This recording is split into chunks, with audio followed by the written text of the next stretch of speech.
If you're watching this podcast, then that means that you were not born yesterday. Unless, of course, you actually were. And in that case, welcome to the world, little baby. And congratulations on having such discerning taste in podcasts and learning English so quickly and apparently reading all the way up to book the 12th in a series of unfortunate events and getting partway through it. Yeah. Extra congratulations on that. Man, I wish that I had done all of that in my first day of being alive. Yeah, that baby has done more in one day of being alive than I have in most of my life put together. George Costanza puts it. If you add up everything I've ever done in my life and you condense it down to one day, it's not bad. Right. Hello and welcome to Woeful Wednesdays. Nathan reads a series of unfortunate events. Ignore the tattoo. My name's Nathan. And I'm Tyler. If you're new to this series or if you're new to the world, again, welcome to the world, little baby. We are reading through all of the books in a series of unfortunate events. We are on book the 12th, The Penultimate Peril, and we are specifically looking at chapters 5 to 8. And the way this works, I'm reading the series for the first time. Tyler, you have read the series several times before, including as a middle grade reader. And we're doing 3 videos for each book and producing weekly videos. And so each book gets split up into 3 different parts. And we do encourage you to read along. Mm-hmm. Yeah, and so lots of stuff happens in these chapters, but we'll save that until after our little intro here, because I understand that we do have a sponsor for this week's episode. We do have a sponsor. So our sponsor for today is Bird Paper. If you have a pesky bird problem, you've got lots of birds in your neighborhood and they just keep, like sauntering around on your property, on your roof, and roosting in your trees and all of that, then why not turn to the experts at Bird Paper? It works exactly like fly paper, except you just put it outside your house. Usually you leave a strip or so just hanging off the side of your house, and then you wait for the birds to get stuck to it. Problem solved, right? Like, what could possibly go wrong? So, Bird Paper. Stick it to those feathery flyers, let them suffer while you slumber, let them flap while you nap, guaranteed to lower your home's value by 30% or more. I don't know exactly what's going to happen with the birds once they're stuck to it. Oh, my goodness. Yeah, that's a good question, but there are so many slogans there that you just have to buy it. I don't. How can you not be convinced by at least 2 of those? Right, exactly. I don't know who at the advertising company went overboard on the slogans, but I guess I don't know. We're trying to Are you sure that the ad copy doesn't say use one?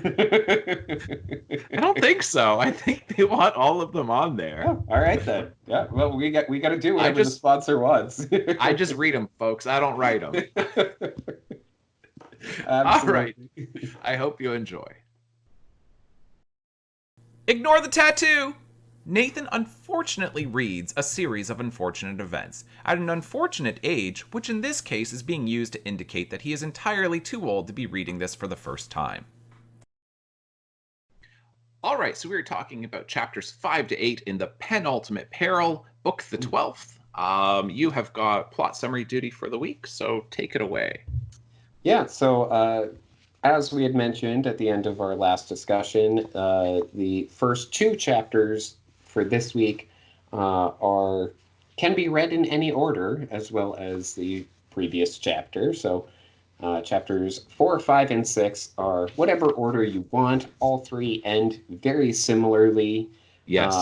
And I really like that aspect to them. But anyway, so with chapter 5, then we follow Klaus and his journey as a concierge, helping out Sir and Charles, who are at the hotel, also waiting for Thursday for some reason. It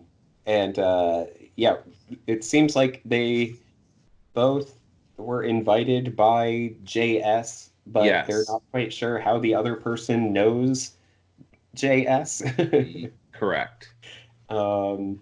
Yeah, and so that's basically what happens in that chapter. And they go into a sauna Yep. at one And point. Klaus sneaks in to listen in on what they talk about. Yes, and yes, and then at the end, one of the Denouement brothers tells Klaus basically the exact same thing that the other Denouement told to Violet, which I don't remember exactly what it was, but yeah, it was basically the exact It's same thing. Yeah, I mean, there's the whole question of are you who I think you are? Right, yes, And yeah. it's I'm who you think I am. Concierge. Right. Yeah. Um, yeah, so then we move on to chapter 6, where we follow Sunny and her journey as a concierge, which involves meeting up with Vice Principal Nero, as well as Mrs. Bass slash Base and Mr. Remora, Right. um, who, yeah, are also in the hotel for this, big thing on Thursday. Uh-huh. And Mrs. Bass slash Base has now robbed the bank, as we had, been teased about at the end of book 5. Yeah. Because there's Which is something about bring all of your treasures, right? They've right. they've been instructed to bring all of their treasures, and then because she doesn't have treasures, then she robs the bank. Yes. So Yeah. And then there will be lots of wealthy people there, obviously. Um, yeah. I mean, if you get a mysterious invitation from somebody you've never met before that says bring all of your earthly possessions or anything of value to this mhm. specific place, I don't know what to tell you. If you fall for that, you probably don't have a lot of earthly possessions, to be honest. Right. So I guess it's Yep. no big loss. Yep. So Sunny takes all three of them up to the ninth floor where there is an Indian restaurant, which is, I mean, it serves Indian food, which is apparently very horrible because it is cooked by Hal, who is presumably not Indian. Um, Right. Yes, he's but presumably not Indian, and also I'm pretty sure that somebody who works as a filing clerk does not should not pursue a career as an Indian cuisine chef afterwards as a second career. Like typically those probably things don't lead into each other. Typically right. not. Yeah, and then and so Sonny listens in on Hal talking to one of the Denouement brothers, who discovers that Sonny is listening and says pretty much the exact same thing to Sonny as Yes. the other Denouement said to Violet and Klaus. But he also gives her the additional task of putting a VFD lock on the laundry room door, which is the Right. vernacularly fastened door, or to make it a vernacularly fastened door, Yeah. as we saw in The Slippery Slope. And I should also mention that Klaus was instructed to put bird paper out Hmm. of the sauna window Right. for some purpose. And yeah, so chapter 7 involves the three Baudelaires, all comparing their stories, trying to figure out what's going on. And they realize that, you know, the three of them all ran into, each of them ran into one of the Denouement brothers um, at just before 3 o'clock, Right. which means that there must be three brothers. And wouldn't you know it, just as they're talking about it, then Dewey Denouement descends from the clock, Yep. um, and starts telling them everything. Pretty Yes. much everything. Yes. And chapter 8 just has a lot of, discussion of everything that has been happening to the Baudelaires. It Uh, makes a lot of sense with the whole denouement, the untying, right? The French for yes. untying, and it's just all of the threads get, untied, all the knots that have been tied Hmm. up like during this, then they all get undone. And, Right. and Yeah. it's like, but that typically comes after the climax. Right. So I don't know if we missed the climax in the entire series. Yeah, I don't know if that was the Grim Grotto then, or I'm not sure.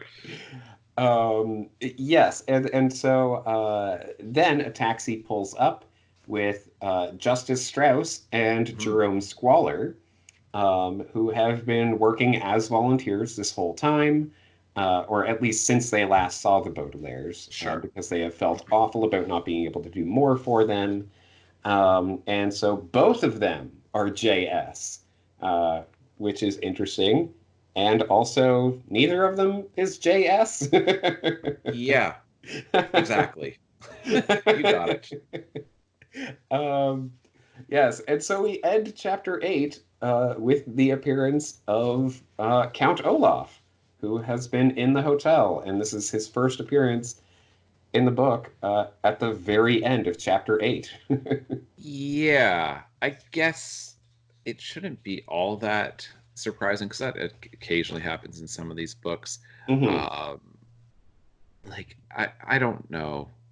Every time, like this is another instance of, oh, Olaf is now standing there in a Right. lobby, and it's like it's all over, and you're like, because he's standing in a lobby. I don't get it. Why are you even surprised to see him there? What do you think Mhm, he's going to do? mhm. Aren't you safe now that you've got Dewey and the two JSs, Right, the double J to the double S? Like, right. Yep, aren't you safe-ish? yep. I And don't they know. are all, I should also mention that all of the volunteers are waiting for the birds to appear, and then drop the sugar bowl into the laundry room vent, which means that then the sugar bowl will be protected by a lock that only Dewey knows the combination to. Right. So, Wasn't there also a mention of it perhaps getting dropped into the pond? mm, uh, yeah, you might be right. I think that it's, because like the whole thing is, ooh, if it's the bad volunteers, then this will happen, and if it's the good volunteers, then this will happen. And I Right. honestly had trouble keeping up. In part, I was trying to read through the chapters fairly quickly, but also I'm just like, I don't see what distinction this is. Why that Right. particular way of things happening would be good or bad, but okay. Like, Yeah, it's interesting because it definitely reminds me. You had made the comparison with Lost before, and yeah, J.J. Abrams, who has this mystery box idea, yes, um, and that the mystery box is absolutely riveting, uh, as long as you don't show what's inside or until you show what's inside. yes, Um, and that definitely seems to be the case with the sugar bowl, where yeah. we still have no idea what its importance is, what it's containing, or anything like that. But we're just supposed to know that it is, Super, soft. super duper important. Yeah, classic MacGuffin. Yeah. Yep. All right. So yeah, I think that about covers it for this the plot for this week. Which honestly, a lot of things happen, um, but not A all of it's lot super interesting. a lot of inconsequential things happen. Hmm. Yeah.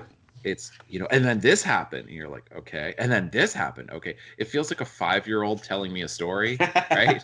You know what I mean? It's like, and then I dropped the ball, but then I picked it up, and then I took it to my friend, and he already had a ball, and you're like, uh-huh, uh-huh, uh-huh. There's a lot of stuff going on in this story. Is this going somewhere? Right. I apologize, folks.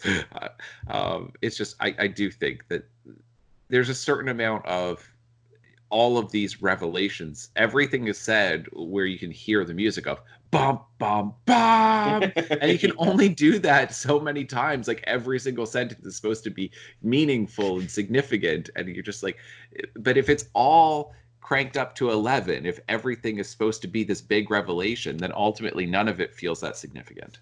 Right. Yes. And as I'm quickly flipping through, I should also mention that Dewey Denouement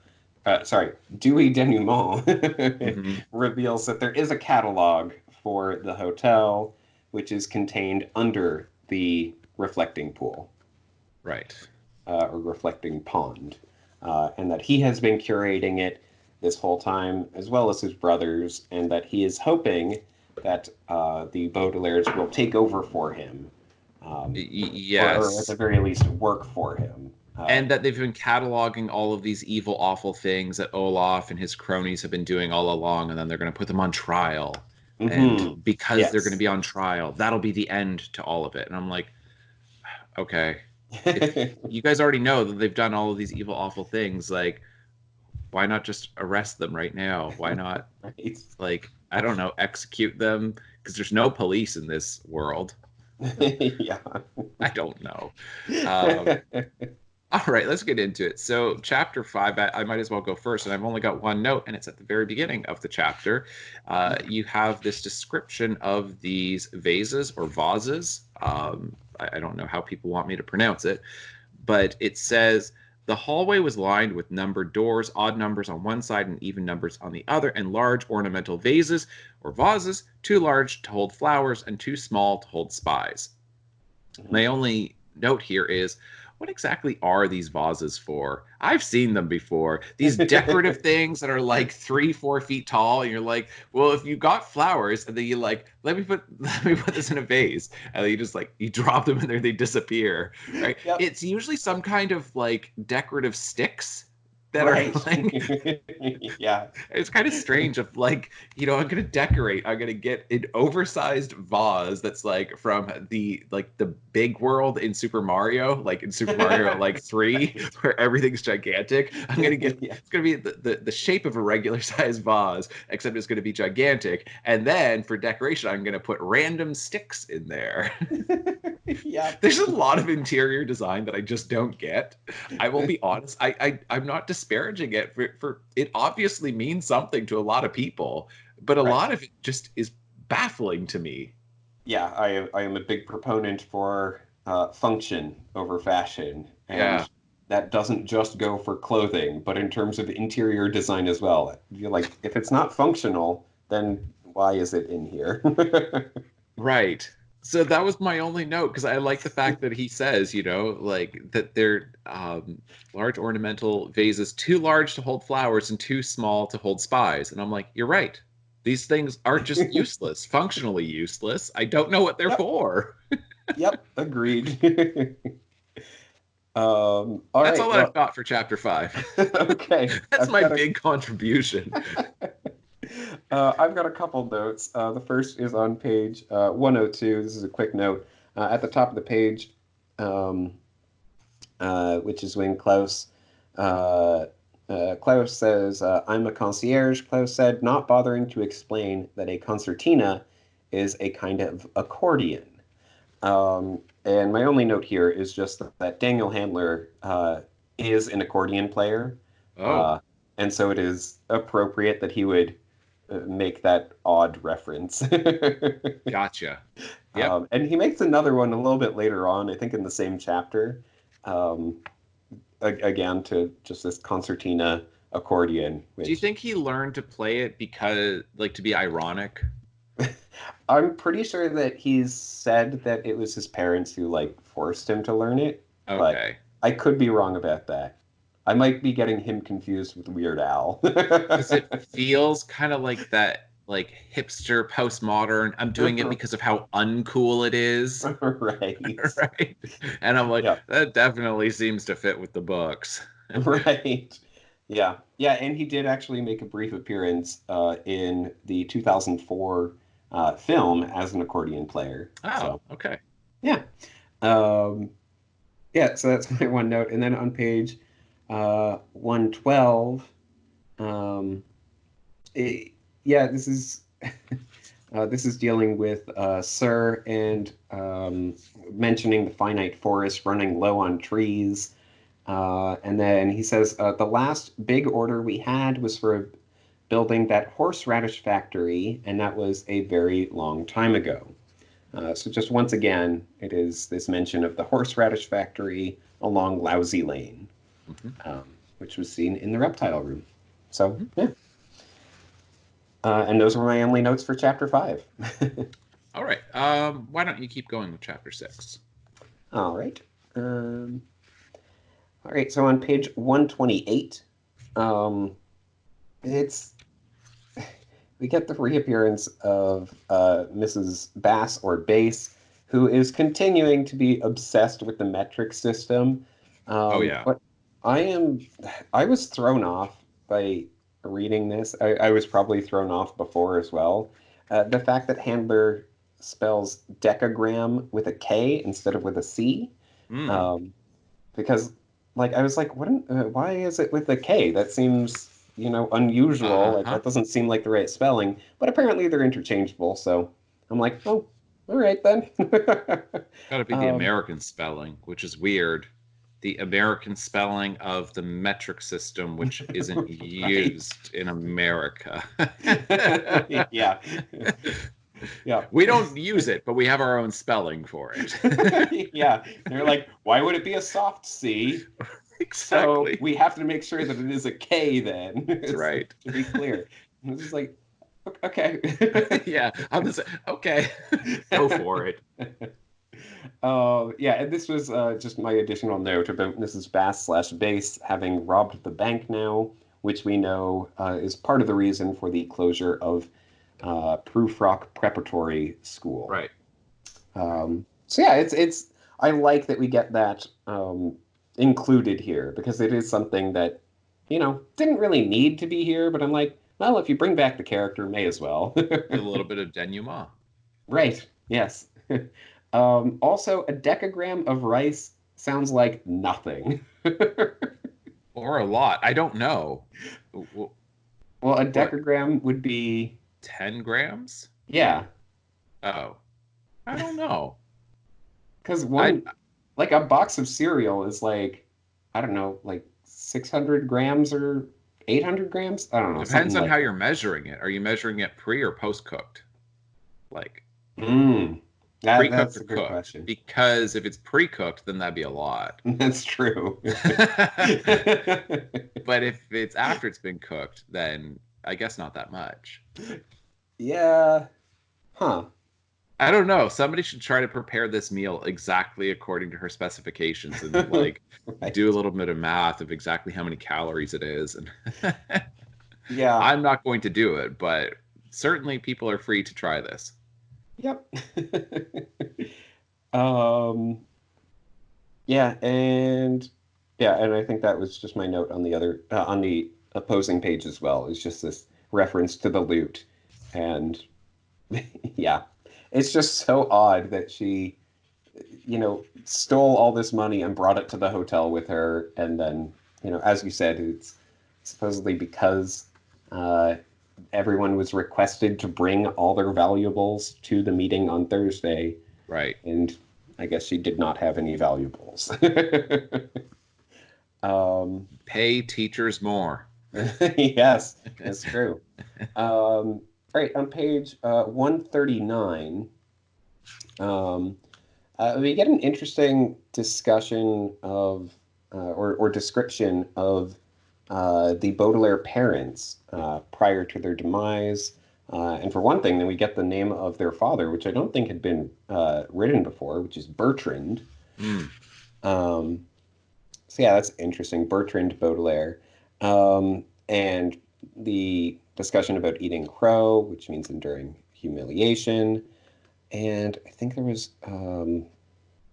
uh, yeah, there was kind of, yeah, and the fact that Hal doesn't get that is just okay. Yeah.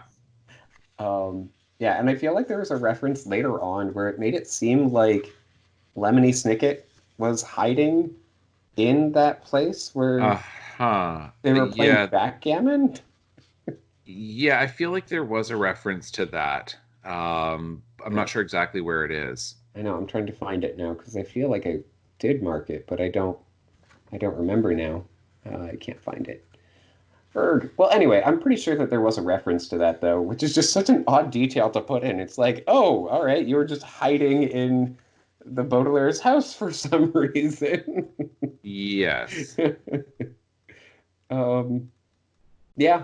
All right, so next on my list is on page 141, we get this nice meta moment of, you know, a taciturn writer, for instance, might produce only one short poem every 10 years, which is unlikely to annoy anyone, whereas someone who writes 12 or 13 books in a relatively short time is likely to find themselves hiding under the coffee table. Oh, this is it. Or is it? Of a notorious villain, holding his breath, hoping nobody at the cocktail party will notice the trembling backgammon set and wondering as the ink stain spreads across the carpeting if certain literary exercises have been entirely worthwhile. So it's a little confusing here because it sounds like the reference to a backgammon set Hmm. makes it seem like it is related to the Baudelaire's. Yeah. But since he's talking about writing the 12 or 13 books, um, is likely to find themselves under the coffee table, then it makes it seem like it's happening after the fact. Yeah.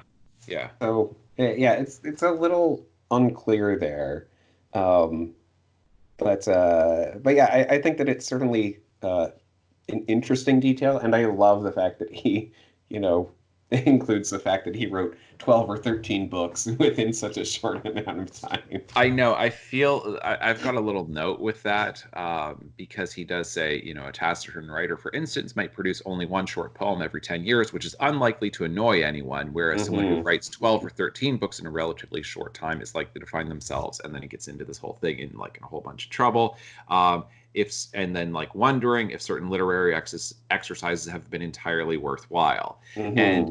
it's, I wonder how much of this is like inaccurate representation of handler venting, Right. you Yeah. know, just saying like I am exhausted and I have written these books so quickly, and between touring and doing all of these book signings and Mm. publicity, events and all of that, author signings, all of that stuff, and all of the writing and dealing with editors, and then getting, you know, some criticism from book critics and probably having some pushback and all of this stuff. It feels like he's just like, I don't even know if it was worth it.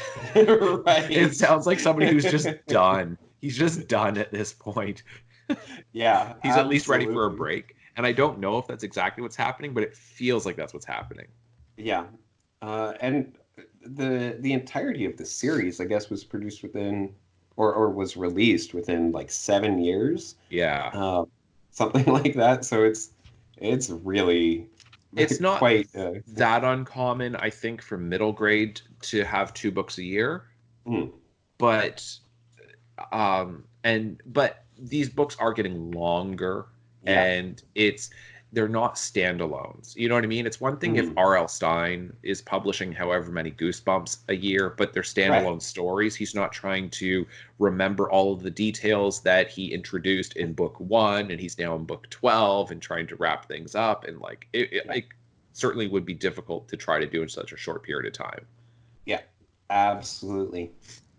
Um, all right, and my last note for this chapter is a quick one, which is on page 142, which is when Sunny may have said something more like "no habla Esperanto," Uh huh. uh, which did you happen to look that up?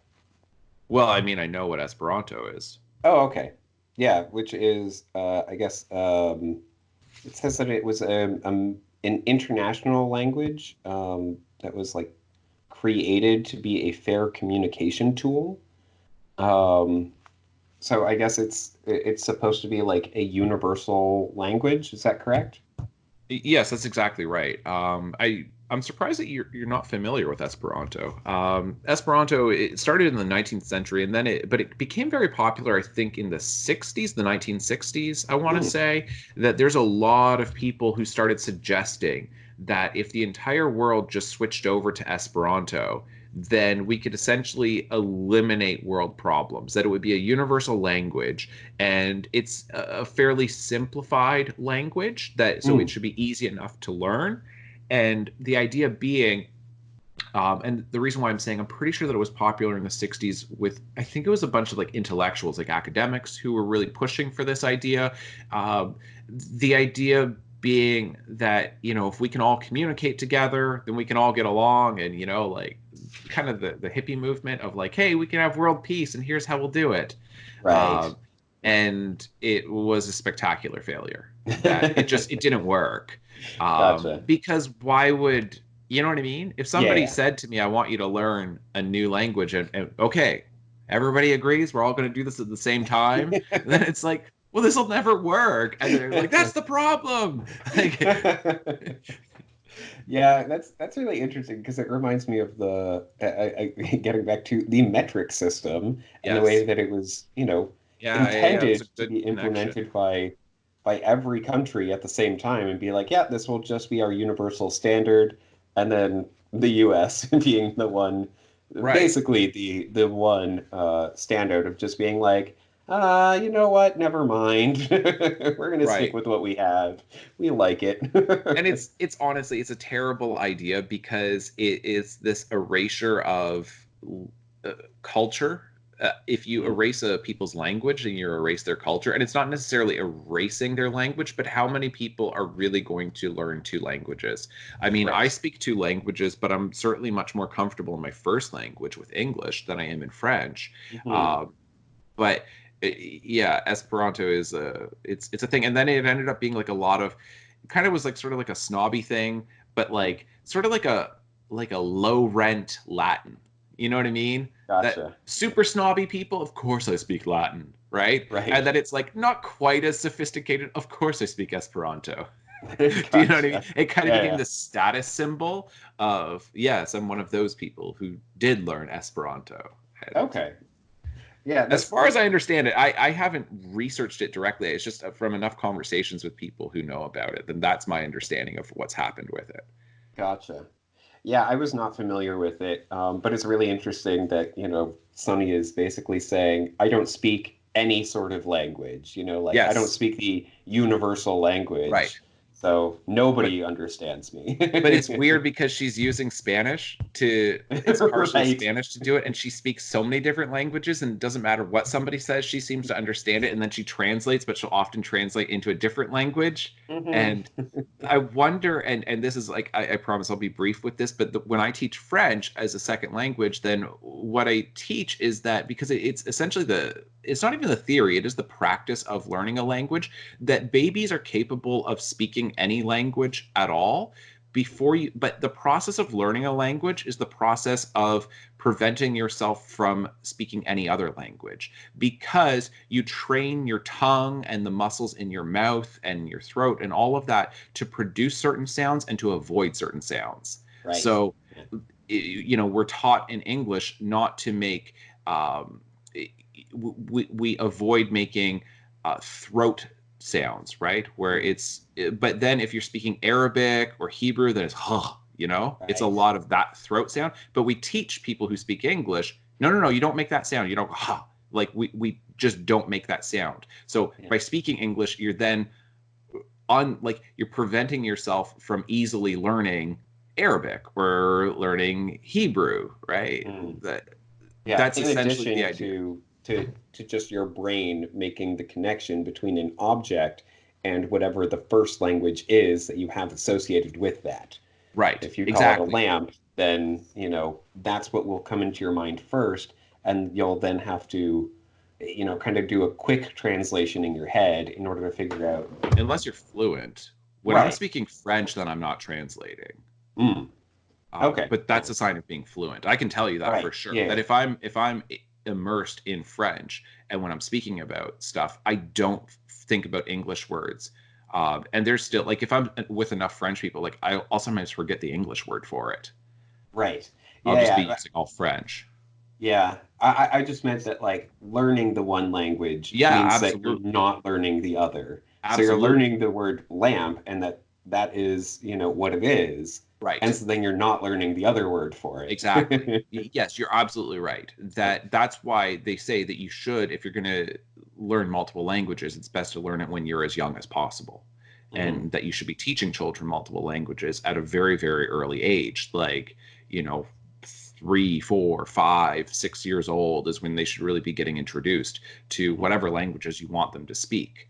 And it's effective. But that's why I'm saying I think there's something to the fact that she doesn't speak English, but she kind of speaks all languages, that I wonder how much of that is connecting back to that just because a baby doesn't know how to produce certain sounds and they don't have those associations. So therefore, a baby has the potential to be fluent in any language, but an adult, yes, has the potential, but will really struggle, right? That if I learned any other language, almost certainly I'm going to have an accent, whether it's, a slight or a strong accent, no matter what. Yeah. But if I learned it as a child, then I wouldn't. Right. All right.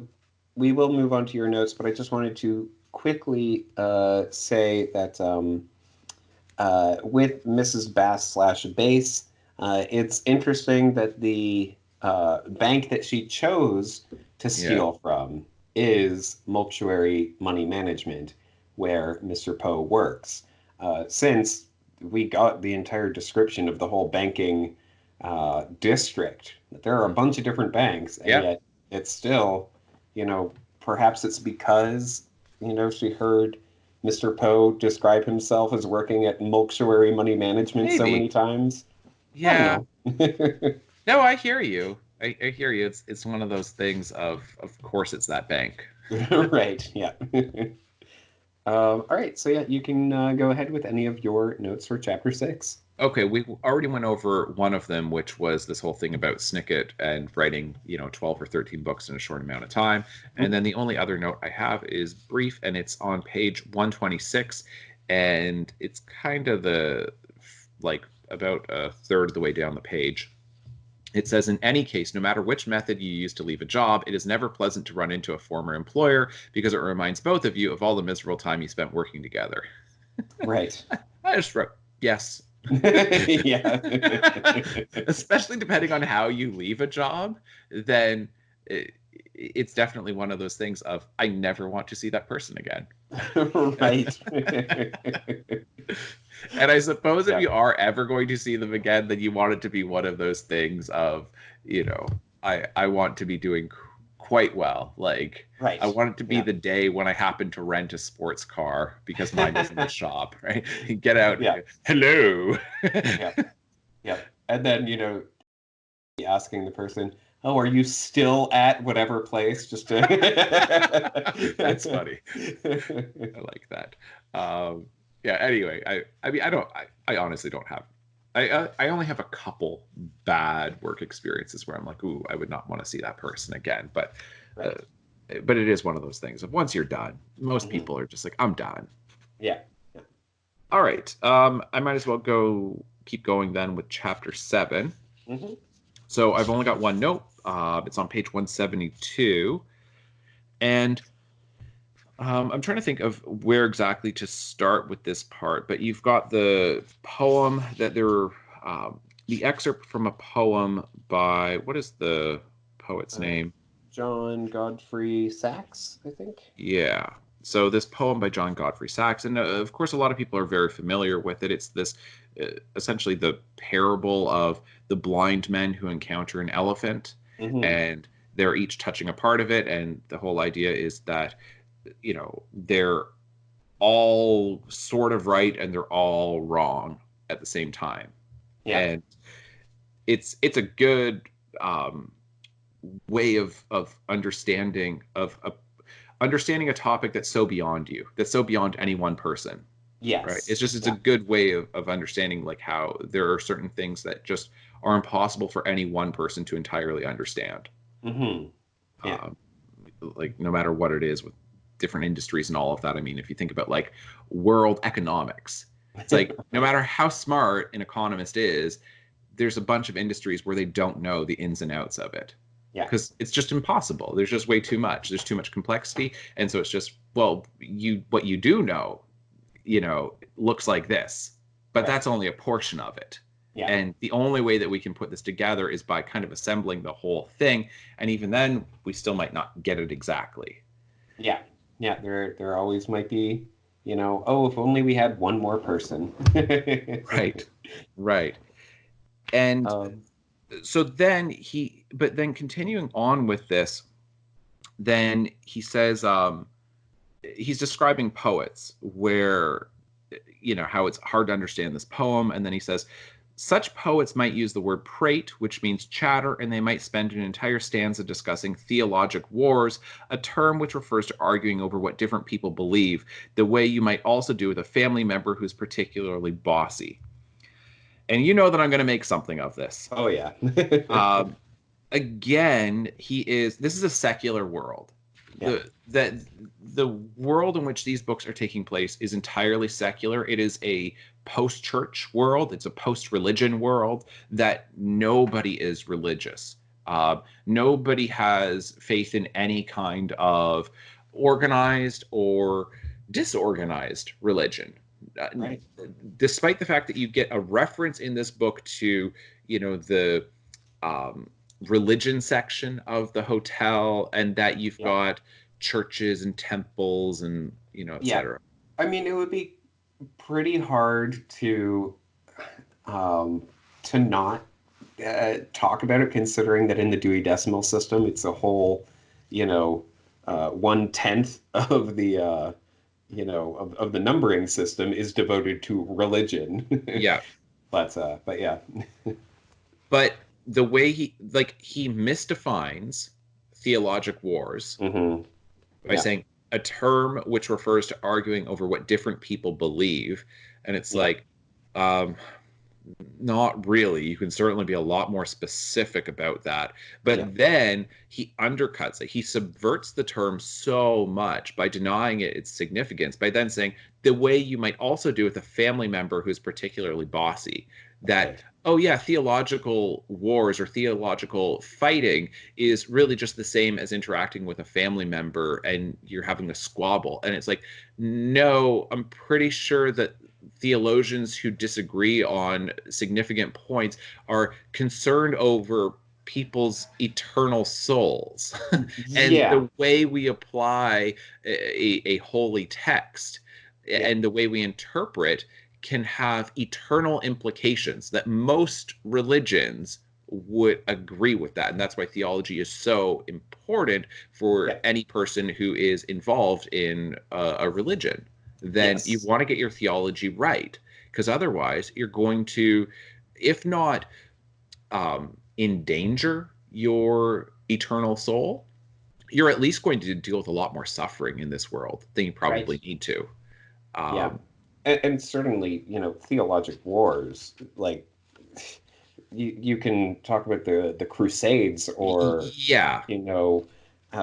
jihad or anything like that, which they are religious wars, like based on theology. And so to say that it's just about, it's one person in the family who's just like, oh, you don't know what you're talking about, this is what you have to, think. And it's like, no. Well, I think that's significant too, is the way he frames this, that it's like you're arguing with a family member. You might argue with a family member who is particularly bossy, as though, oh, religion is constantly trying to boss you around. That's the whole thing. And that arrogant jerk that you see at Thanksgiving, who's always trying to tell you exactly how you should live your life and what you're doing right and what you're doing wrong, that's just like what religion is. And that seems to be his characterization of it, which I would say for every religious person in the world would go, don't like that. That's not a fair characterization of it, because it ignores the fact that it's a willing submission to a system, that you have agency over your own belief system and over your own life. So if I willingly submit to a particular theology or doctrine, then it's not because I'm being bossed around. Right. And it's also very disparaging toward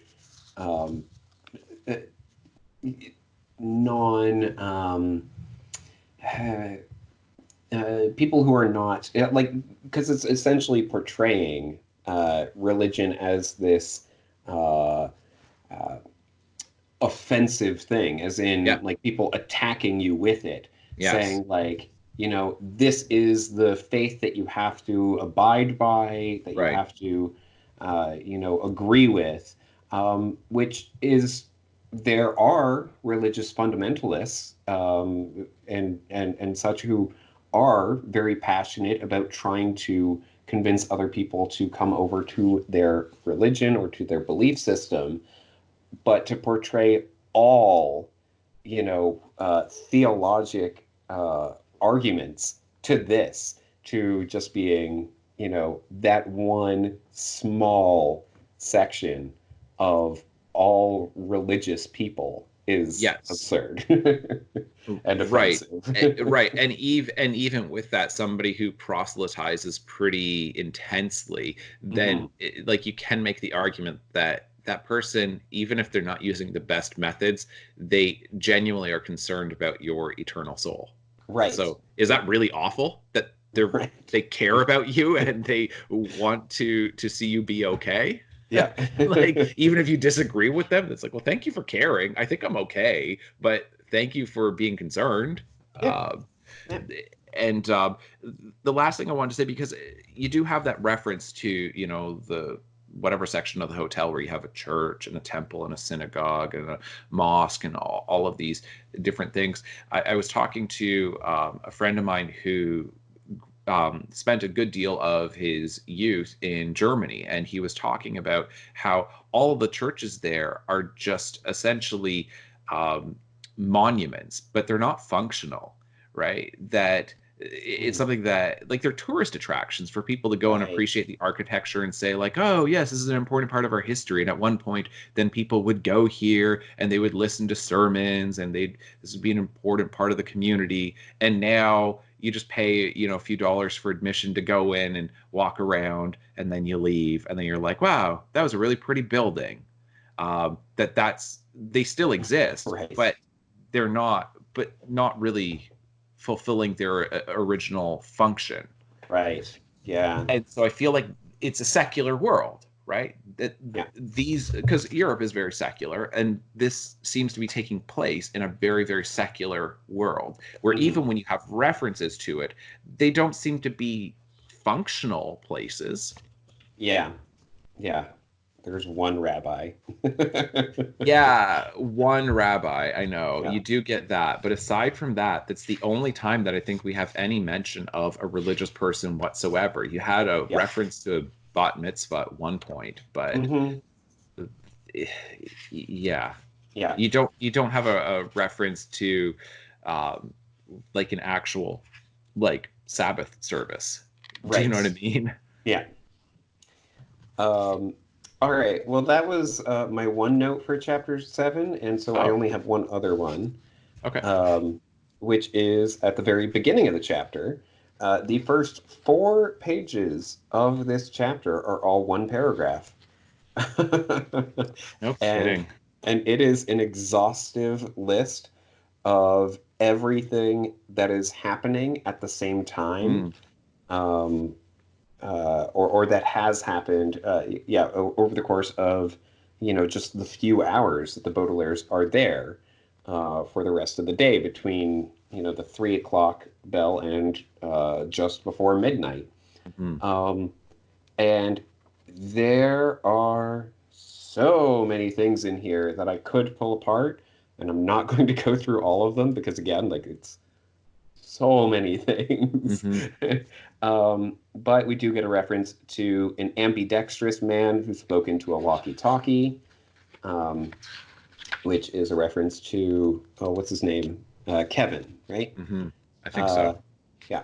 And then on page 152, then it says, in room 296, a volunteer suddenly realized that the Hebrew language is read from right to left rather than left to right, which meant that it should be read from left to right rather than right to left in the mirror. Um, and so that's interesting because we had mentioned before, when we were reading through chapters 1 to 4, that the rabbi was in room 296. The Oh, rabbi doesn't know how to read Hebrew. thank you, Tyler. Oh, I'm so glad that you caught that. So, because I was going, yeah, that's like the one reference to an actual religious person. Nope, he's completely incompetent. He's not a rabbi. Yeah. He doesn't even understand Hebrew. He doesn't even know which direction to read. Right. Thank you. I appreciate that. That just, there we go. There's my ammunition. Yep, yep, for sure. Yeah. So that was that was another thing. Also in room 174, this is just further down on page 152, a banker picked up the phone only to find no one on the line. That seems like it's probably referencing Mr. Poe. Yeah, I think Um, so. yeah, and yeah, honestly, there's so many things here that I don't have time to, yeah, like, we don't have time to pull apart every single one of them. And even after those first 4 pages, then the next page is also one paragraph. Yeah.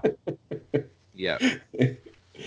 Uh, really, it is an exhaustive list. It is. And I It kind of, appreciate it because right. he does, you know, clarify that there are a bunch of things that are happening that are not relevant to the story of the Baudelaires.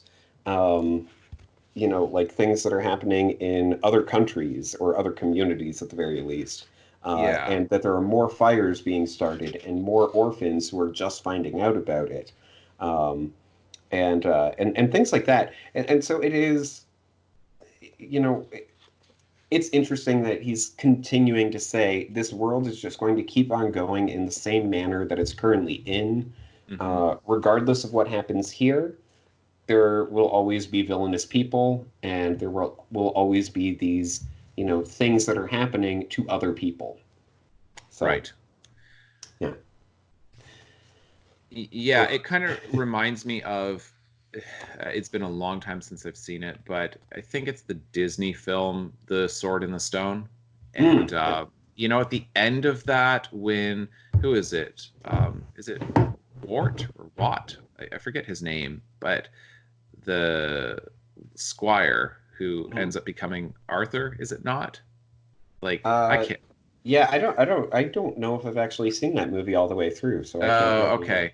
But speak anyway, so to. he goes through all of these seemingly disconnected lessons from Merlin that they Mm, just don't quite seem to make sense. But then when he goes to pull the sword from the stone, then he has to use all of these different things. And you're like, oh, it all added up to this moment. And it seems gotcha. to be one of these things where we've met all of these people and it seems like they've all been random encounters. And now it's like, Mm, but they're all coming together. And it's it to me it's not being done in a very clever way. It's right. just everybody we ever met's at this hotel. Okay. Yeah, they were invited because they all know somebody with the initials JS. Right. Like they didn't all go there for different reasons and it all just so happened or through fate. Like it doesn't feel Mhm, like this was orchestrated. It's just like it's like the laziest way of getting them all to the same place. They all got invited to the hotel, so they're all at the hotel. Got mhm. it. Yeah. Um, but it is fun to see all of these characters back again because I like that we are getting a denouement to all of their stories, Okay. or at I least their suppose. involvements Yeah, no, with. I think for a lot of readers, then it is Yeah. satisfying. Um, Um, I might as well. Was that it for chapter 7? yes. Yeah. I might as well go with chapter 8 because it does continue on with what we've been talking about, Hmm. and I've really only got the one note. So it goes from the bottom of 180 over to 181, and this is Dewey who's speaking here. So I guess I'll just go from the paragraph at the bottom of 180. It says the Baudelaire sighed and looked out at the pond. Here and there on its calm surface, they could see the reflections of a few lights in the windows, but most of the hotel was dark, so most of the pond was dark too. The triplet, of course, did not have to tell the Baudelaires how it felt to lose one's parents so suddenly or at such a young age. It was not always this way, Baudelaires, Dewey said. Once there were safe places scattered across the globe, and so orphans like yourselves did not have to wander from place to place trying to find noble people who could be of assistance. With each generation, the schism gets worse. If justice does not prevail, soon there will be no safe places left, and nobody left to remember how the world ought to be. Hmm. And I just wrote, like churches. Yeah. We've Yeah. talked about this many times, but before the role of government expanded to take care of like the big welfare state, um, before its inception, then things like taking care of orphans was historically done by churches. And Yeah. you can make the argument of how well they did it, or how poorly they did it, but churches just took that task upon themselves to care Hmm. for orphans, to care for widows, to care for the infirm people, like a lot of hospitals. If you go to all like throughout Europe, then hospitals were initially run by the church. That's why they have got religious names. Right. And it's because it literally was just who else would do it except for nuns who would take care of these people, who like, or any group of these people. Yeah. And that churches historically have been safe places, sanctuaries, Yeah. right? He misdefines that word, Yeah. but that is exactly what it is. And in some ways, he seems to be describing the way many religious people talk about an increasingly secular world, where they say, Hmm. we are losing something, we are losing a sense of right and wrong, we are losing not only a sense of our tradition, but we are losing these institutions that have been there for thousands of years to take care of the most vulnerable people in our society. And we're ultimately just hoping that the government will do a better job in taking care of them. And whether you think the government is or isn't, the point here is that the government can provide services, but it's not their job to care about the person himself or herself. It's not their job to, take a holistic approach to say, but how are you doing spiritually? How are you doing psychologically? How are you doing emotionally? That, maybe you can get services for some of those things, but they end up being separated out. It's not holistic. It's Right. not Yeah. taking you as an entire person and saying, I'm going to care for every single part of you, right? Hmm. That for orphans who were, let's say, in a Catholic orphanage, then the nuns are in charge of their education, but also their physical health and their spiritual health, and feeding them, and teaching them basic life skills and all of those things to care for the entire child. Yeah. That this did exist, but in part because of the decline in overall religious observation across Europe and North America. And so, really, like we're speaking about the Western world, for lack of a better term. Then, with the decline of that, churches could no longer provide those services, Hmm. for one thing. And also, things like the Great Depression overwhelmed just the capacity of what churches were capable of doing. Right. Yeah. So all of those things kind of together end up with a world that it is increasingly secular. But at the same time, it's like he's talking about VFD being the salvation of the world. And then Yeah. it's like, but that like there actually has been something else that you keep kind of referring to, but you keep disparaging it, and you keep Hmm. pretending like it doesn't exist. And Yeah. that's where I'm going, ugh, you're going to set up VFD as being the salvation of the world, but you won't even mention that religion is a thing. Right. Like, to me, that's just, it's it's secular nonsense. Hmm. Yeah. It's Yeah. No. if you're Yeah. secular, I have no issue if somebody like has got a secular worldview. If they are a secular humanist, Hmm. I have no issue with that. But to deny the fact that religion has historically played an important role in the welfare of the most vulnerable people, and at times has done a poor job with it, and at times has done a great job with it, but Hmm. you know what I mean? Like, there's been good and bad instances of this. Yeah. Really great nuns who have done great work, and some really abusive ones. But the point here is that to pretend like none of that ever existed, and then to say, but this fictional organization will save the world, but it's not quite up to the task, is just like, I don't care. This is ridiculous. Right. Yeah, yeah. No, I totally get that. It is such an interesting, such an odd way of portraying this, the way that it's, you know, uh, because if you look at it as a metaphor, Uh-huh. like taking aside, all of the disparaging comments that we have had from him, Yes. taking just this one passage as a metaphor, Mm-hmm. right? Yep. Then it works really, really well. Yeah. Of, you know, yeah, once there were safe places, churches, Mm-hmm. or whatever, uh, scattered across the globe, and so orphans like yourselves did not have to wander from place to place. So this is Yes. describing how it is now, Yeah. trying to find noble people, perhaps people to adopt you, right? Um, who could be of assistance. With each generation, the schism, the Mm-hmm. secularism Yes. gets worse or more Yes. extreme. Yes. Yeah. And then if religion does not prevail, soon there will be no safe places left, and nobody left to remember how the world ought to be. Yep. It would work so well if we didn't have all those disparaging comments. Well, And even yeah, having those disparaging comments, I still think that it works. I think he right. painted himself into a corner. I Yeah. think it's just like, I think you just solved the problem that you've been trying to Right. solve all along. But the thing is that you're going, ew, the church. I hate that thing. Ew, religion. And then it's going, yeah, this entire thing that you're describing, that's the thing that you want to pretend doesn't exist. Right.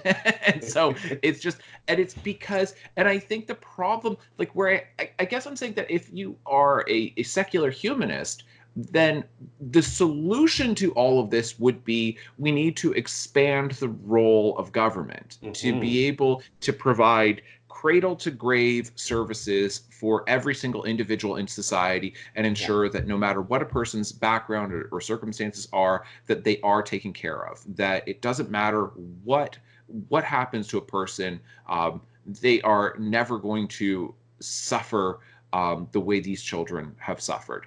Right. That needs to be the expansion of government, essentially. Yeah. But he's not advocating for that because every Nope. adult in here is completely incompetent.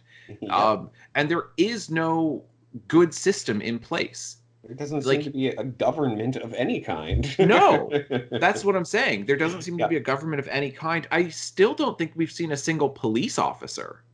Right. Like, we have references. It's like you literally don't have law enforcement. We've met one judge, Yeah. but so there's maybe something of a justice system, but like how are you going to have, like, yeah, it just, like, Yeah. everything about this is like, you look at the hospital, the hostel hospital is like, that's garbage. As much as Americans complain about the healthcare system, I'm not saying they're not legitimate complaints, but I'm saying as much as they complain, going like, yeah, I don't think you could find a single hospital in America that's like more dysfunctional than what that hospital was. It's, you know Right. what I mean? Half of it's not built. They're just collecting files on everybody, not really doing any work. And then like Olaf poses as a doctor and says, I'm going to cut off her head. And everybody's like, we'll watch. Yeah. Like, so clearly expanding the role of government is not the solution here. Handler doesn't seem to be suggesting that, and it's like he's Yeah. just going, if only there was this thing, this fictional organization that could possibly save things and that you could join. And it's like, yeah, you're talking about the church. Yeah. Yeah. No, it's so I like the way that you described it before, where this is a post-religious world. Yes. Um, where, yeah, it seems like everybody has moved away from the religious ways. And it's like, yeah, but what you're saying is that if you return to that, then it would be better. And yet you're saying religion is awful. And Hmm. so it doesn't make any sense to be like, the way things were was great. Let's not go back to the way things were. That is exactly what he's doing. That's what I'm saying, is that Yep. he has painted himself into a corner, Mhm. and I think foolishly, has is now trying to, like, hold his maintain this metaphor for what VFD should be, Mhm. like in this fictional world of, it's metaphorically there to save people in the world, or I guess maybe not metaphorically but figuratively, that's its function, but it's Right. not quite up to the task because too many people are wandering away from it. I'm going, you are talking about like the increase in secularism in the world. Like, that is exactly what you're talking about. And I don't Yep. even know if you know that you're talking about it. Right. Yeah. Oh man. Yeah. somebody needs to write a full essay about. Yes, because there is Yeah, certainly a full essay there. yeah, There's a whole lot going on with that. I'm busy and I'm not interested enough to pursue it, but I know that there's a really good essay in that. absolutely. Um, all right. So you said that was your only note for this chapter? Um, yeah, the only other note was just that I really appreciate the joke on 202 of, hey baby, welcome to the world. Right. Yes. It's your first day on Earth and you're already reading. Hey, congratulations. Yeah, Yep. that was all. That's all I had for chapter 8. All right. I have, I think, quite a few notes here. So I'm going to try to quickly go through them on page 177. Um, then this is the interesting, way that he describes what a denouement is, and the way that the stories that we're all familiar with, such as Snow White and Goldilocks and the Three Bears, then they keep going after, you turn the last page, after you read the end, Uh-huh. and the fact that the stories keep going. Um, and yeah, so I'm just, it's interesting. And then he says that, there are some stories in which the denouement and the end occur simultaneously, such as La Forza del Destino, in which the characters recognize and destroy one another over the course of a single song. But usually, the denouement of a story is not the last event in the hero's lives or the last trouble that befalls them. It is often the second to last event or the penultimate peril. Um, yeah, so using that definition, then it is appropriate that this is the second last book taking place in the Hotel Denouement, and that there is still one final, trial that they have to go through. No pun intended with the upcoming trial there. Yeah. I mean, it's strange because unless he's referring to something, to some particular, I don't know, plot theory, like that I'm unfamiliar with, then the denouement happens after your climax. It's Mm, rising action to the climax and then denouement. right. So it's weird that he's talking about it as though it's like you have denouement and then another, but like sometimes there's the denouement and then there's another kind of like The epilogue. Right, or yeah, like the resolution Yeah, or some such. like in books, and it often shows up as an epilogue.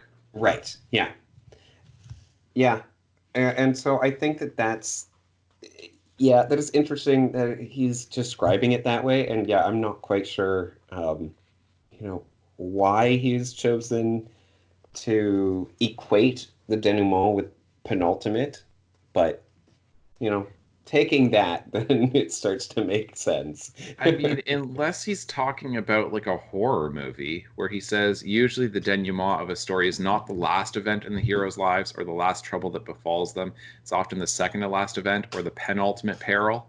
That's like you have the climax. It's like, oh no, there's the monster. We've defeated the monster. Oh, everything's okay. And we're all going to be able to go to graduation together and everything's fine. It's like, the monster's not dead. That's Right. like the last thing. But Yeah, that's not or the climax of the film. Do you know what I mean? It's yeah. climax and then denouement and then a little bit of rising action again. Well, I'm trying to think of it now in terms of a tragedy, which is how he has been Yes. portraying this, and in a classical tragedy in which all the characters die at the end, then that would be the final peril, I suppose, is their death, Yeah. Yeah. which happens at the very end, and then there's usually some other characters who are left alive, Yes. who comment on it, and or some such. Like I'm thinking Yeah, of I like think you're Hamlet. right. So, Yeah, Hamlet or Macbeth, you get it in both of those, that you get hmm, these realizations, but they're too late, right? Like yeah, in Macbeth, it's, oh, I was not born of a woman, right? Because it was a right, C-section, it was a yeah, cesarean, and like, oh no, the woods of Dunsinane have moved up because they cut the branches to hide their numbers, right? That it's like hmm, you're not going to be defeated until the woods of Dunsinane, advance up the hill, right? That it's like you get all of these like the riddles that the witches give him, ultimately he starts seeing the solutions, but it's too late, and Right. then you get the ending. So I guess, yeah, you might be right. Maybe that's what he's working with. Yeah. I like that. That's a good point. Thank you. Um, yeah, I think that that's probably what he's trying to do. All right, and then next is, um, sorry.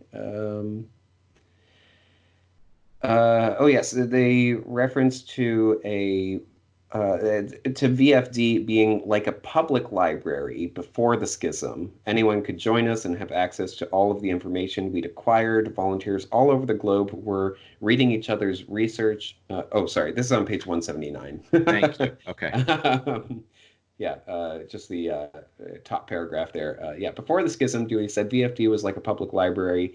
Anyone could join us and have access to all of the information we'd acquired.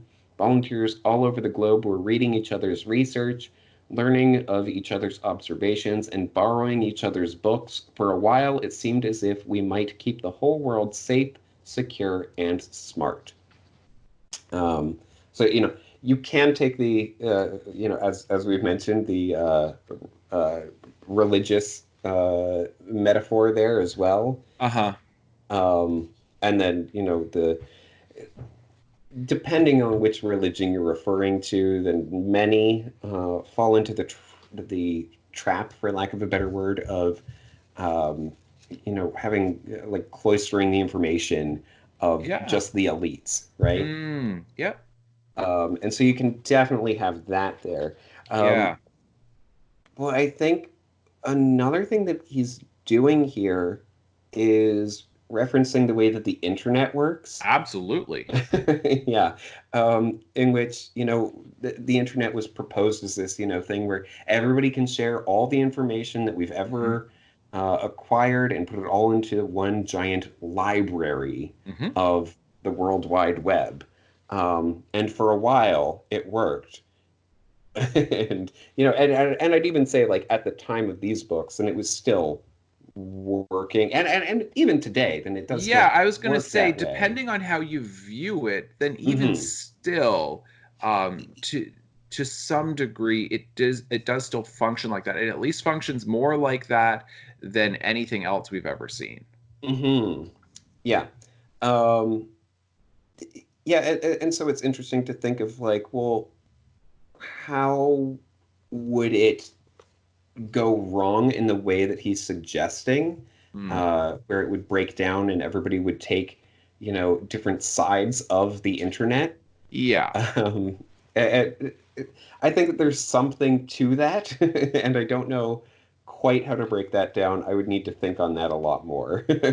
Right. I But mean, I do wonder if it's this idea. I mean, I think, and it's a biblical idea, but it goes back to Esperanto, right? That the mm, idea of Esperanto is if we're all speaking the same language, then we'll have world peace. And right, it's like, but if right, you go back to the Tower of Babel, then the thing is that essentially everybody working together, like everybody working together is going to pursue a goal that essentially goes outside of God's will, right? mm, That it's this prideful thing that we're going to reach beyond our grasp. Like we'll build right, a tower to heaven to be able to like know God, and it's like, whoa, like slow your roll. You know what I mean? right, Like that's probably not the best idea. right, And I mean, you can certainly look at that principle and say, like, with what scientists are capable of doing. We've like going back to Frankenstein with Mary Shelley, that she like the first science fiction novel, which essentially says we just because we are capable of looking into some mysteries doesn't mean that we should, right? And we've right, agreed as a civilization, like, oh, we probably shouldn't be cloning human beings. Ooh, we probably shouldn't be right. genetically modifying fetuses Mhm. to try to get the best traits. You know what I mean? To create super people and to eliminate certain traits and promote otherwise. So you go, even if we can do this, then it's probably like so kind of pooling all of our stuff together. Yeah, Then we can work towards these things, but ultimately, so I'm saying it's the story of Babel, right? right. Yeah, yeah, Um, and that ultimately, though, that God ends up disrupting the building of this tower by then creating languages, different languages, that they all just start speaking different languages. And so then nothing gets done. And that's essentially what seems to be happening. Like, I think in part, if you're taking this idea of the internet, then it's this idea of, well, if we could all have a way of communicating with each other and sharing information, then we'd have world peace and things would be better than ever. And it's like, yeah, or we would just find the most elaborate, complex ways of like owning someone online, and Right. what a sweet burn. And, like, oh, can you believe a whole group of people believe this particular political thing? And then like let's attack that other group. And, hate groups can arise out of this. And you know what I mean? Yeah, That, yeah, no, absolutely. And I think that it's also interesting, how at least within the first, 6 chapters or so, then the Hotel Denouement is described as a library without a catalog, which is yeah, essentially what the internet is, where you don't yeah, have a way of figuring out where things are on the internet, where it's like all the information is there, but we don't really have a great way of organizing it. right, And then it's right. all just kind of, yeah, we've collected all this information together into one place that we call the internet. Whoever can figure it out, please do. Like that's Yeah, I mean, more or less, it's Google, right? That's right, yeah. like what we've ultimately done. Uh, but I do think, I don't know how prescient this is, how much it's like a prophetic description, or whether he was just recognizing certain things going on with the internet at the time, or if he just wasn't thinking about it at all, but it just Right. functions really well as a description of how the internet functions. But it's a pretty interesting passage, because I read that and I was like, yes, this is essentially what the internet is. Yeah. And I think, I mean, I guess this is a little bit of my own worldview. I have very, very little patience for utopianism, Mm. like utopianists and utopian studies. I, I, and I've worked with people in grad school who are pursuing utopian studies, and professors who are, study utopian studies. And I just, I don't, uh, it's never, the idea is that we can't perfect society, but we can move towards perfection, that we can just make things will get better and better and better. And often for utopianists, the way that things will get better is through technology. And Right. I guess my point is, you know you, who, like, I think I wrote this, I know I wrote this in one of my books, but it hasn't been published yet. But I wrote something along the lines of, I have one of my characters. He's a teacher, and he's in class, and he's explaining to students, or he's talking. He's thinking about what it's like being a teacher, and then he says, that certainly you can have. Okay, you're in the way. Certainly, you can have.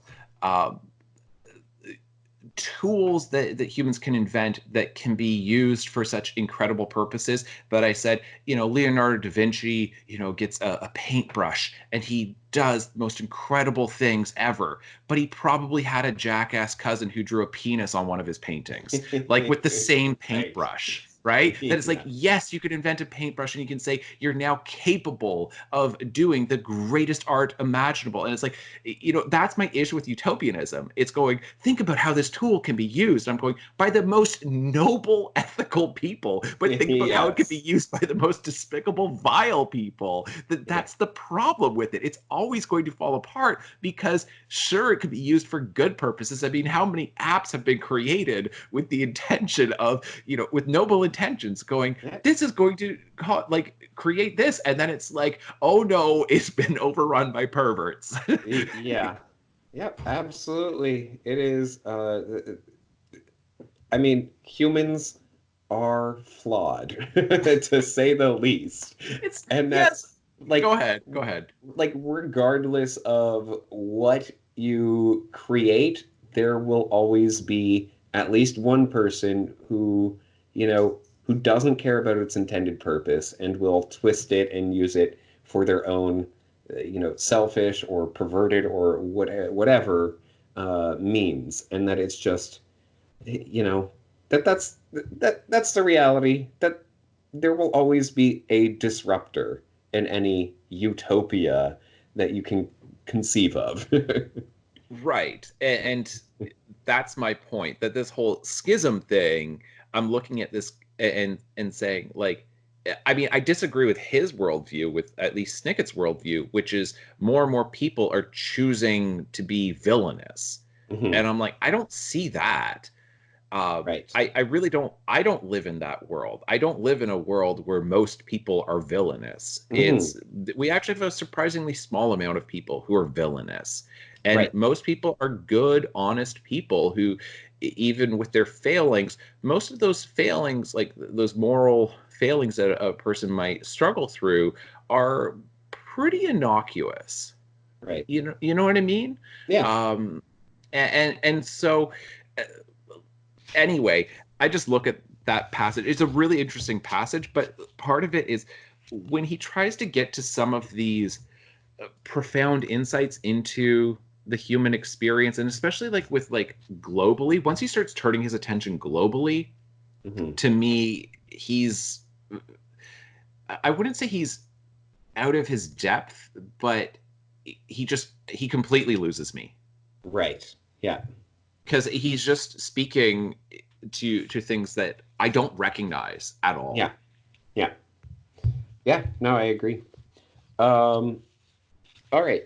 So moving on, just at the very bottom of page 183, over into 184. So the very last sentence on 183. Eventually, every crucial secret ends up in my catalog. This is Dewey Denouement speaking. It's been my life's work. It has not been an easy life, but it has been an informative one. And then you're more than a volunteer, Violet said. You're a librarian. I'm more of a sub-librarian, which is an interesting way of describing yourself. Um, but it is it's this interesting thing to think of the person who collects all the information. Then what do you do with the information? Like it, that's really, I think the more interesting aspect of you can spend all your time trying to absorb all information, Aha, out there, absolutely.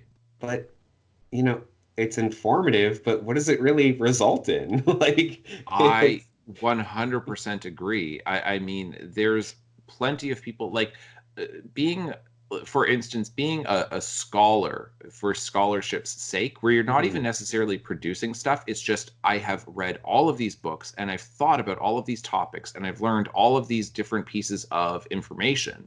And so I'm just incredibly, incredibly knowledgeable. And it's like, what do you do? Why just acquire more knowledge? I'm like, isn't that the same as like some Wall Street trader, like trader, not traitor, Right. but right, but like somebody working on the stock exchange whose goal it is to just acquire as much money as possible. Somebody who's working for a hedge fund or something like that, and then it's like, well, why do you want all that money? So that way I can take it and invest it in, savvy, companies and in savvy investments and stocks and bonds and yields, all these other things. And to be able to acquire more money. Well, why do you want more money? So that way I can invest more to earn more money. That Yeah. seems to be the same thing of people who ultimately do nothing except for they just learn and learn and learn and learn and learn. And they don't even really share that learning with other people. And it's like, what is the purpose? Yep. Because learning is really important, but learning in and of itself, when it has nothing beyond just, well, now that I've learned that, I can now learn this and this and this. It's like, but you don't produce anything. You're not teaching anybody. You're not helping. You're not contributing anything. So when you die, all of that dies with you. Mhm. And how did that help anybody else on this planet? Just because Right. you were so smart, but Yeah. so smart sitting alone in a room Yeah. that Yeah. No, I agree entirely. Like it's so true. I don't understand it at all. And I mean, honestly, like scholarship is one way of viewing that, but another is, being a consumer of Yeah, anything. that's a Um, great way of putting it. Because like it's it, not scholarship, it's being a consumer. yes, Yeah. yeah. And that includes being a reader who doesn't talk about what they read, or Yes. a viewer, somebody who watches all these different movies or TV Right. shows and doesn't want to talk about them with anybody. It's like, okay, so maybe you're being entertained, but like, what is it really doing by Right. you, watching these things, reading these things, learning all of these things that are happening to these, sometimes fictional, sometimes real people? What does that do? What do you do with that? And if you do Yes. nothing with it, then it's like, I don't really see the point in that. So for us, like having this podcast is great because we're able to share our thoughts on these things and help each other reach better understandings of these Absolutely. things, Yes. as well as helping out our listeners to have a better appreciation for whatever it is that we're talking about. So It, yeah. that is so perfectly said, and that is exactly it. Because yeah, there are a lot of people. Because I was using the example of books, but you're right. It's being a consumer, but you're not doing anything with it aside from just consuming. And to me, there's a certain level of selfishness in that, Yeah. and it's selfishness, and I don't know, like there's got to be a better word. So anyway, I'll think on it. But yeah, there are plenty of people. Like if your entire ambition in life is to just not go anywhere, right? You just get delivery all the time, and you don't have a job, and you don't talk to anybody, but you watch every movie imaginable, right? Or every TV show. Like you can't keep up with all of it, or you watch YouTube just like 16 hours a day, and then you sleep, and then it's just nothing but doing that. Then it's Yeah. like, well, you've consumed more than anybody else, but consumption in and of itself of content ultimately doesn't, it's kind of meaningless. Right. Yeah. Yeah, which little, shameless self-promotion here, if you will. Please, anyone who is watching this, share it with your friends. Talk about it with your friends, Yeah, comment. or coworkers or family or whoever. Yeah, and comment so that we can, continue to have an even greater appreciation for what we're reading. Because we're trying to do, a fairly exhaustive look at these, but we're missing things. And we We're both missing know a that, lot. Yeah. yeah. And we want to have a better appreciation for it. Yeah. So that's, Agreed. I mean, that's yeah. basically been my entire career as an educator. It's that I want to Right. talk about books with other people. Like that Yes. was kind of like what it came down to. It's just, I just want to do that and get paid for it. Can I do that? Right. And there's just a lot of books where it's like, I can't get to that in the classroom. So let's do this in other ways. Yep. All right. I had one note on 186, which is just when Sunny says "Efcharisto," which apparently is just Greek for thank you, but it's like an odd version of saying thank you in Greek. Like an That it's like overly not. formal. I think it's informal. Okay. Yeah. So I'm not quite sure why that is. Uh, and then uh, yes, on page 194, I'm going to try to go through my quick notes here. Toward the top of the page, which is Jerome's book, is titled Odious Lusting After Finance, which, of course, the initials of that spell out Olaf, Mhm. which I think is fun, because, Yes. of course, I do. Yeah, no, that's a good point. And then on page 196, the description or the quote that Dewey has here of though boys throw stones at frogs in sport, the frogs do not die in sport, but in earnest. Um, and the way that he prefaces it is by saying, as one of the first volunteers said a very long time ago. Now, I'm not sure if you recognized the quote. I'm pretty sure that you probably didn't, but it was by Bion of Borysthenes, who was a Greek philosopher. Oh, okay. I So didn't know that, like any of that. yeah, Okay. he lived between 325 and 250 BC. So really ancient. Yeah. So Like, it's interesting that he's like one of the first volunteers, uh-huh. and it's like, okay, this has existed for a long time then, and Right.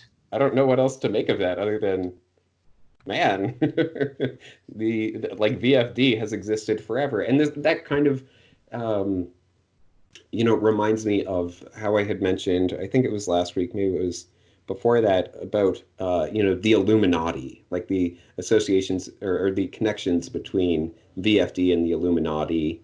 This organization which is kind of controlling everything. You don't know who's a member and who isn't, and Right. uh, all of this, and the idea that they've just been around forever.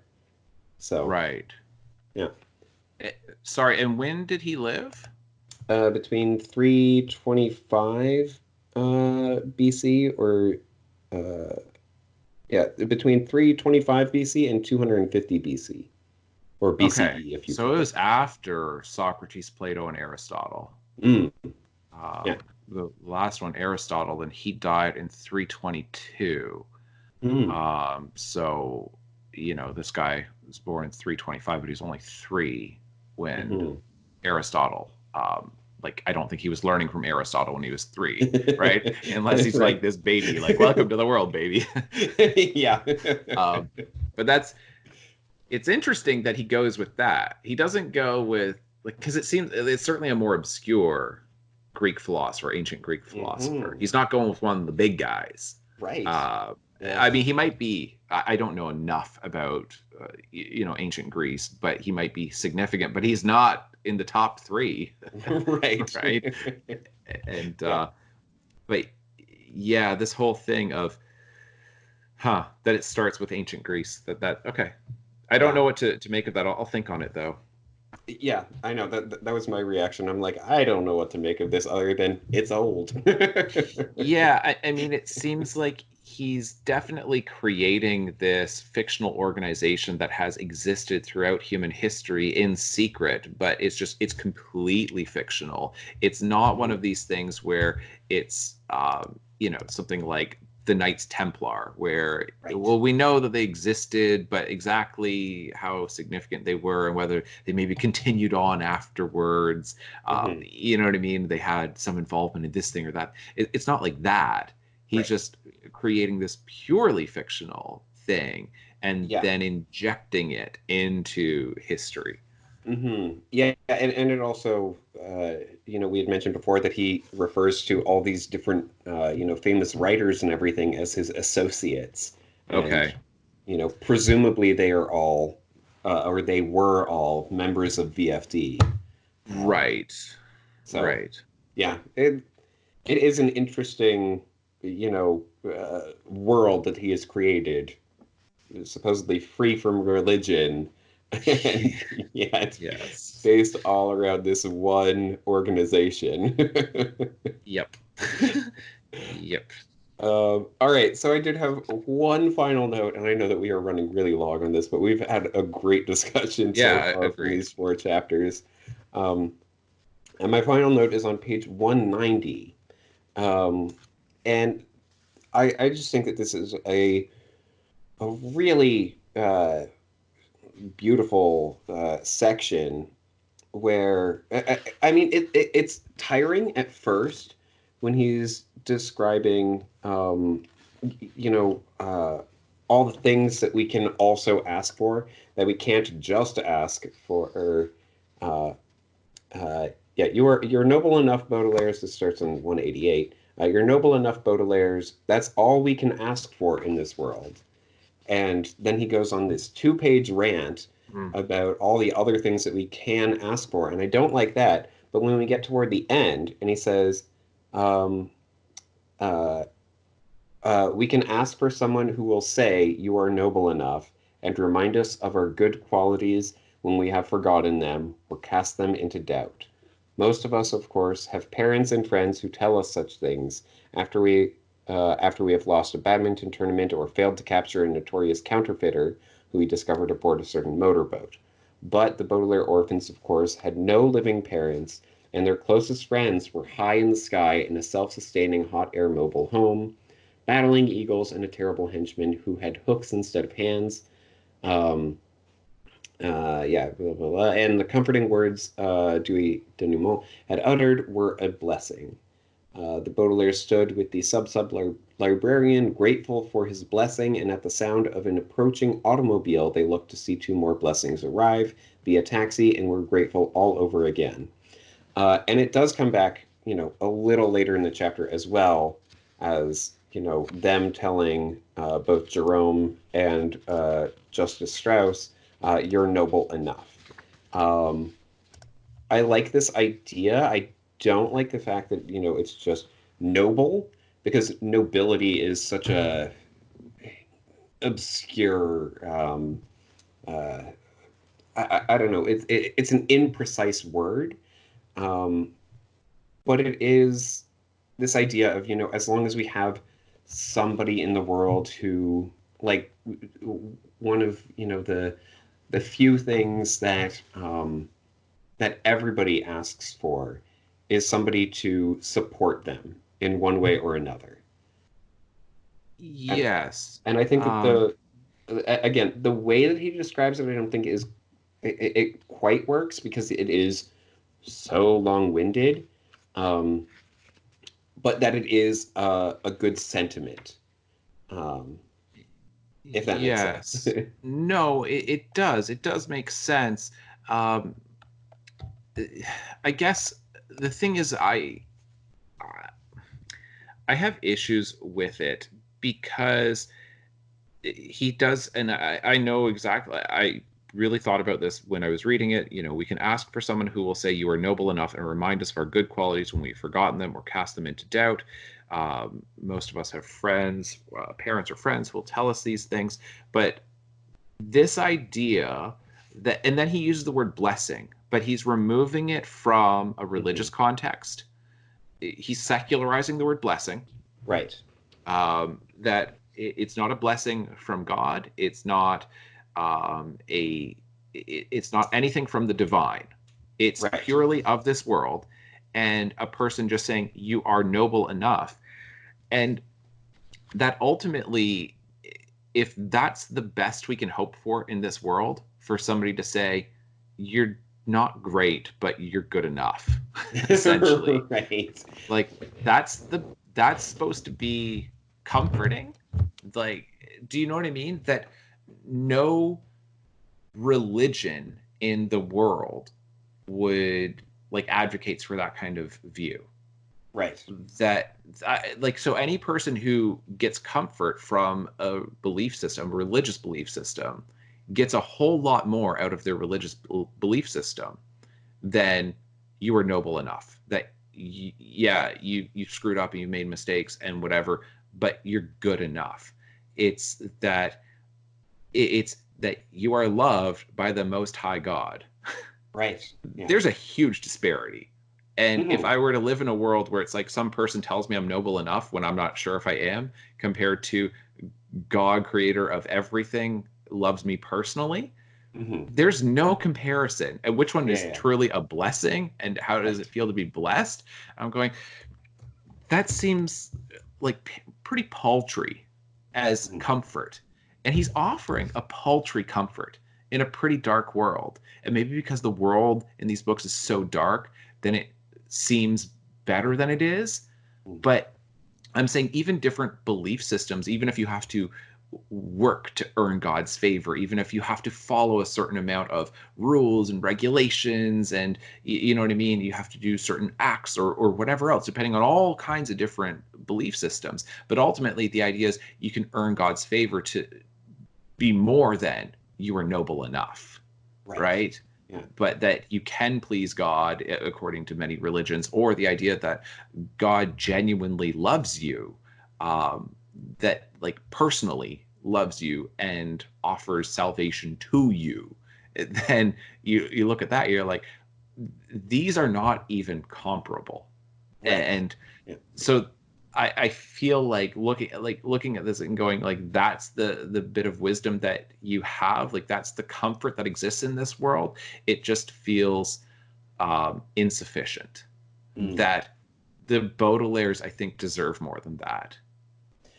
I think every person deserves more than that, to just have somebody say you are noble enough. And then it's like, if you've had nothing but negativity your entire life, then that might feel good. But to me, I'm saying, I don't think that's good enough.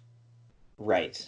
Yeah. No, that is definitely fair. I think that if it's because I like the sentiment, but again, Me I don't too.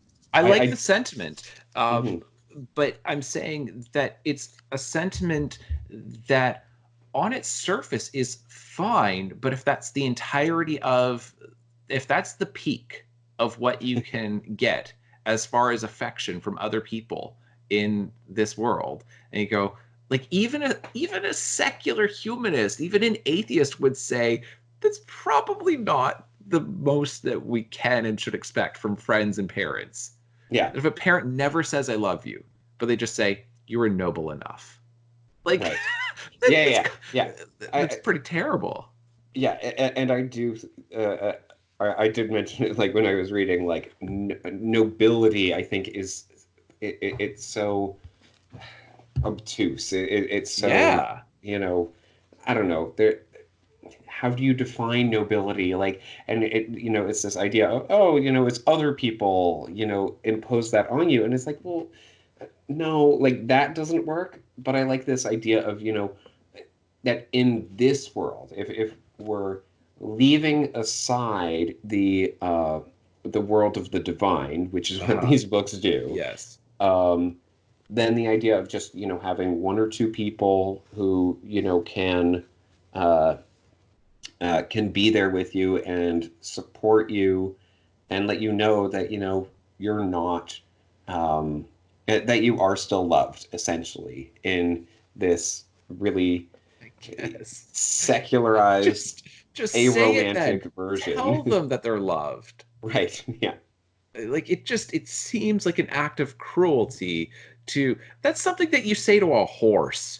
That's not something that you say to a person, right? Yeah, What a noble animal, yeah. right? That's something Right. that you say to like a golden retriever, like standing on the hill in a meadow, just like, what a noble creature, right? That's not Yeah. something that you say to these orphans who have like had the most miserable lives ever. That it's like, ooh, better say something to comfort them in their darkest moment. You were noble enough. Not even noble. Like, this is terrible. But the way he sets it up, though, I agree that it is easy to go along with it and go, Yeah. oh, wow, because he offers so little. He's Yes. giving us such a like almost non-existent um, goodness in this world that Hmm. even a little crumb feels like a whole loaf of bread. Right. And Yeah. I'm saying that's where I dislike the worldview, going Mm. that that's too small, that Right. these kids deserve better. That if, and that's the problem with every adult character in this book, even Justice Strauss and what's his name? Jerome. Jerome, Yeah. you know, oh no, we really, really do care for you and we realize we should have done a better job. And it's like, so if you really care about these kids, if you've really been coming after them, that's the best you got when you meet them. Right. Like, these Yeah. kids do deserve better. They Yeah. and they don't get it. Yeah. But I think most people will appreciate that passage. And I Hmm. guess I'm being critical of this and saying, well, let's really think about this. Is that um, the the epitome of, like, it's not even love. Right. There's not even love. It doesn't even use he doesn't use the word love. There's no Yeah.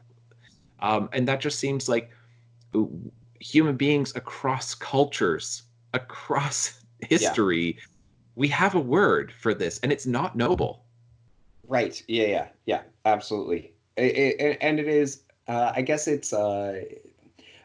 part of it is dealing with the languages of love and all that, and this is words of affirmation in a Yes, time yes, of you know misfortune, and yes. that can be very, very effective, and that you know taking a stab in the dark here, I'm going to say that Handler is most likely that is his receiving language of love, which is words of affirmation, which is why he has such a particular Mm, admiration for wordplay mm. and all of that. Um, Again, just stab in the dark there. Could be But acts of service if somebody feeds him because he really likes food. that's He true. gives long descriptions on food. It really does. Yeah. Yeah. Um, but yeah, and so if your language of love is words of affirmation, then just those few words, which are, words of affirmation, They are. they're not words of affection, they're No. just affirmation, then those can be, very, very powerful. It feels like something that Dwight Schrute would say, you know, it is your birthday. Like, just Right. let me just affirm this upon you, Yeah. right? That you can't argue. Objectively, you are noble enough. Right. Um, all right. Well, we should wrap it up. I did have one final comment, which is we have Dewey Decimal, or sorry, not. I always want to say Dewey Decimal Yeah, because it's the yeah, Dewey I Decimal get it. system. Dewey Denouement, Frank Denouement, Ernest Denouement. So we have DEF, and then the Snicket family is Jacques, Kit, and Lemony, JKL. So my question is, where is the GHI family? Mm-hmm. Absolutely. Yeah. Well, what is we learned that the Baudelaire's dad is Bertrand, right? Right. Bertrand. Yeah. So I wonder what the mother and maybe a sibling in there or something, or maybe he's got siblings or something, an A and a C. Yeah. Yeah. I could definitely see that. I know, and that's all I think when I like look at these books, and I'm like, what odd names for the Snicket siblings to be JKL? And I'm like, Right. I wonder if there's something there. And then you get to, Dewey, Ernest, and Frank, and I'm like, okay, now you got DE. Yeah. Yes. No, that's a good point. I did not catch that. Yeah. So I really do. I wish that there was a family of GHI, and I don't think that there is. So unless Ike and Whistle, maybe he has. Uh, Yeah. yeah. People think through this. Yeah. Um, Yes, please. yeah. Um, and once again, comment below. Help us have a greater understanding of these books. And yeah, we would really appreciate it. Don't keep Absolutely. it to yourself. Right. Don't be just a selfish consumer. Yeah. All right, are we done? Yeah, think so. All right, that was great. Well, thank you so much for watching. We're going to get into chapters 9 to 13, the last chapters of the Penultimate Peril. We are getting there. We are almost through the series, and we're going to get to that next week. Thank you so much for watching. We'll see you next time. Bye. Hey. Ignore the tattoo! A phrase here which means like, comment, subscribe, and share this podcast across the web. That may seem like a strange definition, but in this context, it is entirely accurate.